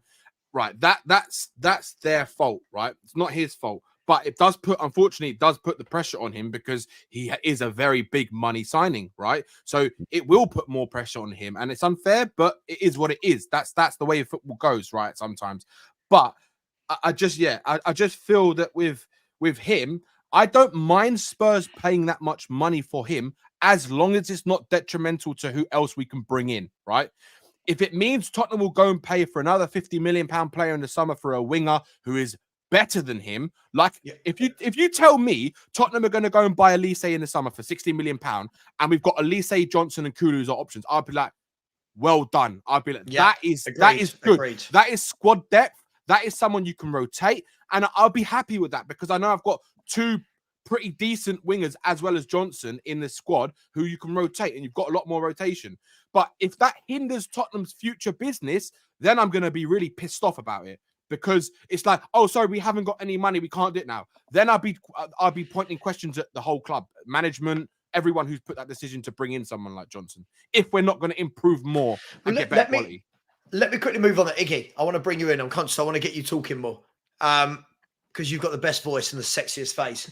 I was gonna ask one more question about Johnson. I feel like I'm not going to now. Whatever the charmer, isn't he? Richarlison. Richarlison's in a bit of a purple patch at the moment. He got another a good striker's goal 65 tonight, million. a good header. He's working hard. He is. You can't say he's not. At least, listen, he's not for me. I think I've been very clear. He's not for me. But He he's would working never hard. be for you, man. He He- would he's never got- be he- that guy. He would never he'll be never that be guy for for a me. lot of people. I'm not saying for course. you. course. He's not that guy for a lot of. He would never ever be the 30 goal a year striker, 25, 30 goals. He would never be that guy. What you can say though, that he would always show those characteristics that he's shown. He works hard for the team. Agreed. His first tap-in merchant, as many people are calling Yep. him. Good. He's always shown signs he's been good with his head. You know, he's good in the air. He's good with his head. Those are the players and given the continuity and that he's been getting of late, plus the fact that the issues that he had previously seems to have sorted out. So you mentioned that he was getting help from a mental point of view, but he was also had the operation to free him up from that hernia that he had as well. It's a massive, massive thing. Now, I think that would help his performances compared to the average performance, let's be honest, he was having. I don't think Kane being there, playing every minute in the central part of the attack was helping him because he had to make do with bit part and on the left-hand side. This season, he's getting a little bit more of a run, partly because we've had no other options. Yeah. I call it whatever way you want to look at it. He's benefited from it, and you're right. He's going for a little bit of a patch at the moment where he's scoring goals. He is doing his bit. Is that bit going to be enough? Is it going to make him a world beater? Nah, man, he ain't going to be. He's not going to be that guy. He is what he is. He is what he is, exactly. He is what he 65, is. and we pay 65 million for 65 million. for that is what it is. 110 million for him and Brennan Johnson. Yeah, it's ridiculous. It's insane. You can't. I don't blame the players, man. If at the end of the day, you've got to look at it. The people that signed off the deal, the people that scouted him and said these are the guys that we should be bringing in. They bring them in, and they have to respond to the pitch. Someone's got to be held accountable. Well, I know for a fact. Look, when Richarlison was brought in, it wasn't a Conte signing. The club had been chasing Richarlison since he was at Watford. They've wanted him for a long time for whatever reason. And it was only because of Everton's financial. Conte wanted Gordon. He didn't get him. Conte wanted 3 different strikers that were, let's just say, in Tottenham's realm, were unattainable, right? One of them was Martinez at Inter Milan. He wanted him, right? Now that's one of the ones. He wanted Osimhen, but that was never going to happen. And there was another one, I can't remember his name, right? Richarlison, he said yes because it was either that or it was nothing else, right? Thanks, Scarlett. Yeah, so he's not gonna. It's like the Werner deal, right? They've all admitted it, right? Werner came about because the agent said, "Look, he's available," and Ange is desperate for players. Do you want another body? Someone like Werner, Ange is not going to say no to, is he? He's going to need someone like that for right this minute because if either him or nothing, right? Who would have played there today if we didn't have Werner? Well, this is what I'm saying. It would have been Brian Hill probably. Brian Hill would have played. So and he knows Brian Hill. He doesn't rate Brian Hill. And is Werner better than Brian Hill? Probably, right? But is he? But that's about it. But for me, yeah, I think with Richarlison, he personally, I think with him is from the moment Ange saw him, I think Ange knew that he is not for him, right? And I think he's just trying his best to try and get him the confidence because he's got to use him because he's got no other option, right? But I tell you this now, if an offer comes in from anyone in the summer that's good enough, he will sanction Richarlison to go. I'm telling you this. I know this will happen. Well, Ash, I don't think offer's going to come in. I think Richarlison's playing like somebody's trying to convince the manager to trust on him. 100%. Well, here's the question, and I'll start with you, Ange. Here's the question. So, listen, I can never knock a guy who's scoring some goals. Yeah, he scores goals. And when I said he's not my type of player, it's not because he doesn't score 30 goals. I don't think many strikers score 30 goals in my lifetime I've seen at Spurs. Yeah. I just don't like him as a player. I don't, he hasn't got a lot. I like more. There's very little to him. Very predictable. Yeah. He works very, very hard. I'll never knock him for that.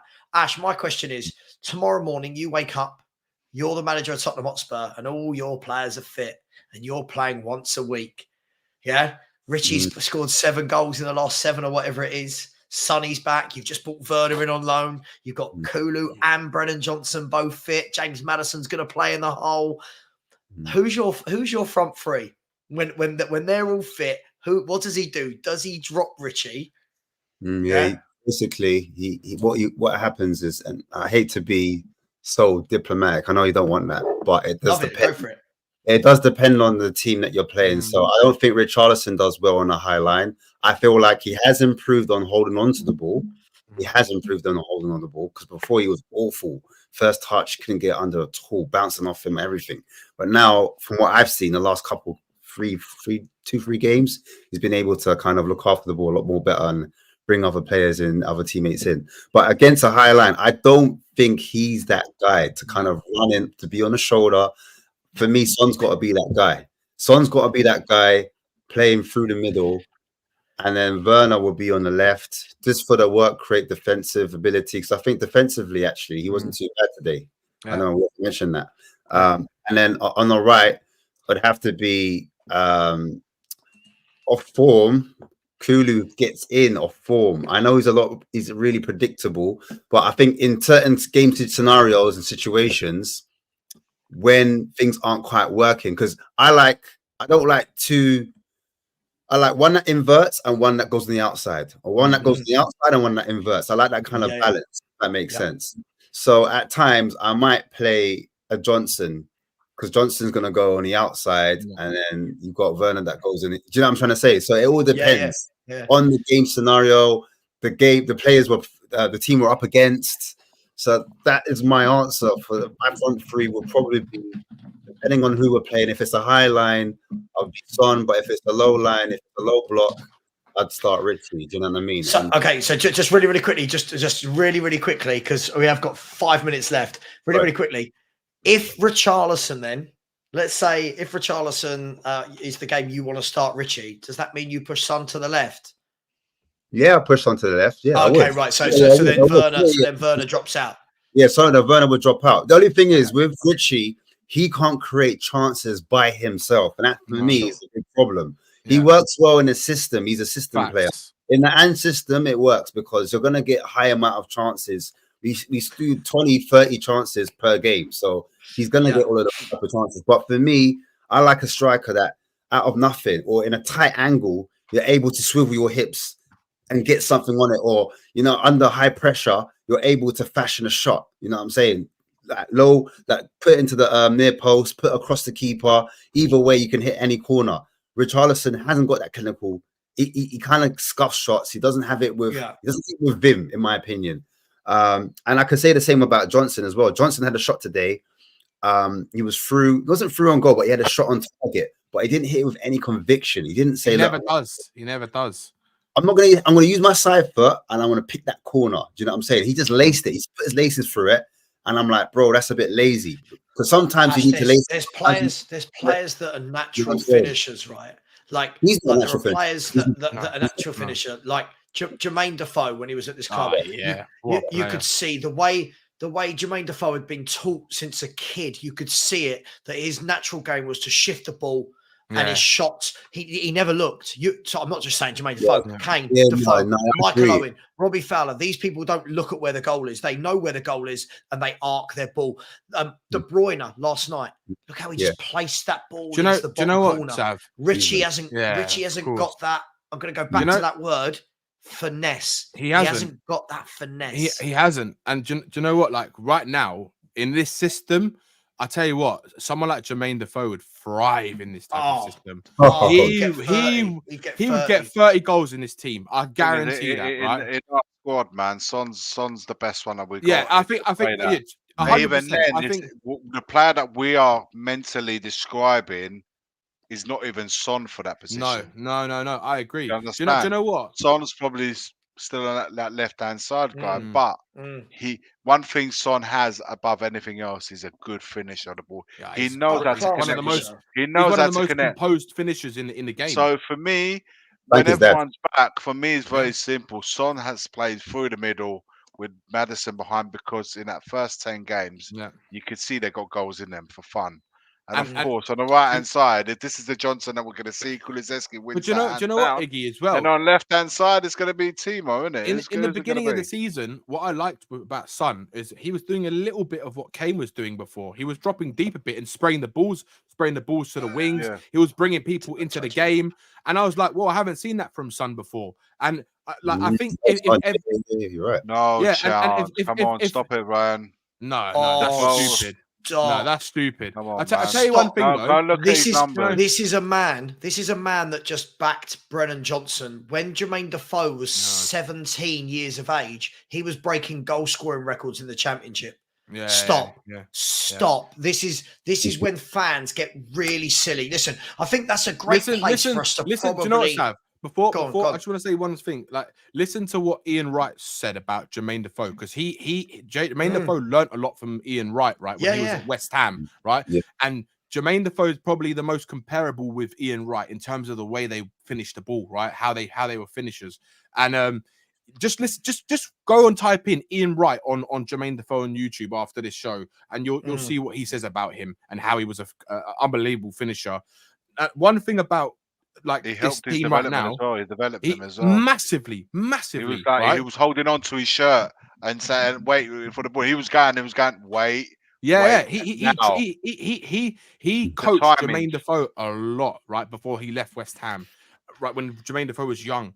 But I think the way Andrew will probably play out right now is probably Son will start on the left, and because Richie is scoring, I don't think Andrew wants to take that away from him at this moment. But having said that, I think Ash is bang on the money. I think it depends on who the opponent is and how the game goes. I think if you're playing your best three at this moment in time, you're probably going to play Kulu on the right, Son up top, and Werner on the left. That's what you'd probably play, I think, at this moment. But I think you'll probably see Son start on the left, Richie up top, and Kulu on the right. I think that's what's going to happen when they're all fit. That's what we're going to see first. Yeah, look. We are going to now. I've got a couple of super chats. I just can't. Unfortunately, we've got to that stage, where people start being silly. Unfortunately, when people are always called nostalgia merchants because they remember top footballers. It's like when I talk about my man Ginola a lot, and people go, "Oh, you're nostalgic." I'm not nostalgic. The guy was pure class. Like it, just because I've seen. I don't know how old some of you lot are, but Iggy, you're going to be roughly in and around my age, right? I don't even get called nostalgia, man. I get even called something even worse because I'm going back as Gascoigne and Hoddle and forget it. I think the difference is that the thing is I can tell Rain Man is probably about 15. Mediocrity. Did I just see that right? Do you know why? I think because when we're talking about players scoring 20 goals per season, you've got to remember back then there were 2 centre forwards scoring goals in every team. Yeah, it was not just at Spurs. Every club had a front 2, Rain Man. Nowadays, you have 1 striker who bangs in a lot of goals. Back then, you had 2. They even had more, Sav. They're like 3 or 4 strikers, most teams. No. I'm talking about in the 11. Like in the 11, they played 2 men up top. Yeah. Listen, I can't deal with it when Defoe is the 9th all-time top goal scorer in the Premier League, but wasn't a good goal scorer. Just remember that, people. He's 9th even in the all-time Premier League top goal scorer chart. But someone's called us nostalgic and told us that he wasn't a good goal scorer. Wow. They'll be nostalgic soon. They'll get their time. Yeah. Do you know what? They need to go and type in Jermaine Defoe. They're getting nostalgic already because Kane ain't in no more. That's nostalgia already. Because every striker is going to be compared to him. Yeah. But they'll praise. I love this. We can praise Brennan Johnson. We can praise Richarlison, and then in the same breath, Defoe wasn't as good as you think. Listen, stupid. If Defoe was playing right now in this setup, he would be scoring for fun. Anyway, guys, 100%. Rain, man, just take the 30 goals with a pinch of salt, dude. What is wrong with the chat? Right, guys, just really quickly, Faz has said if Richie gets 15 goals this season, success or flop.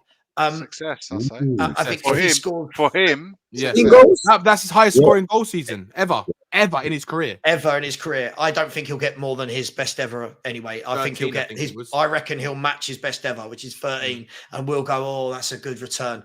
13 for me. Do you know what, Faz? Can I just say one thing on this very quickly? Go on, really quickly. Go on. If he gets 30, he's got what, 6 assists, I think, this season so far. 6 Yeah, assists. crazy. If he gets 13 goals and 13 assists, I think that's a very good season for a player, right? Because if you think about it, right, nowadays, like players, the average price of players goes up, right? For a 50-60 million pound player, if you think about it, one of Eriksen's best seasons, he had 14 assists and 11 goals or something like that. So if Richarlison gets 13 goals and 13 assists, that's a very good season. And I think then I'd say it's worth it. But I still don't think he's the football player I want in my team. He doesn't have that all-round package. Listen, we're allowed to like who we like. And listen, as I said, of being nostalgic, some of the strikers I've seen at this club, whether they've scored 30, whether they've scored 10, some of them were just top footballers. I watched Richarlison and I struggled to enjoy him. So listen, anyway, and the last super chat was by Phil P. Big up Phil P, who has said, question, the biggest shock, Richie's goals or KDB's curtains? I love KDB's new hair. I think he looks cool. I think he looks like a 1990s boy band member. I like it. Well, when he plays the way he plays, I don't care what his haircut looks like. Do you know what I mean? He looks like Macaulay Culkin to me. Macaulay Culkin. He does a little bit, doesn't he? Yeah. By the way, did you see that thing he did? Did you see that thing he did? The Macaulay Culkin advert. Yeah, he did. Yeah.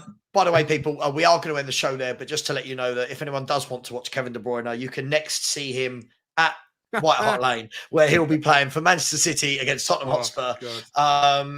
If we keep, yeah, I'm scared. By the way, Iggy, big up. Thank you so much, mate. I know it won't be this late next week. It won't be. It'll go back to us. It won't be this late next week. Big up to you. Thanks so much, Iggy. Please get over there and subscribe to Tottenham Away as they continue to grow. Ash, thank you very much, my man. Great insight as always. Please get over to Southview Coys and Danny Kiriakou. Thank you. You were nearly on time. It was good for you. 7 minutes late was good for you. You've done well today. I mean, I've got to be on. I've got to represent, right? Yeah, absolutely. And please get over to Tottenham on Tour and support Ben, Danny, and Brian Daigle. Please subscribe to my channel. We're only 7 away now from 12.8k, so we're closing in on the 13k. Big up to each and every one of you. I'll be back in the morning at 10 o'clock. Much love. Get some sleep, and as always, come on, you Spurs. Come on, you Spurs. Night, guys. Night, everyone.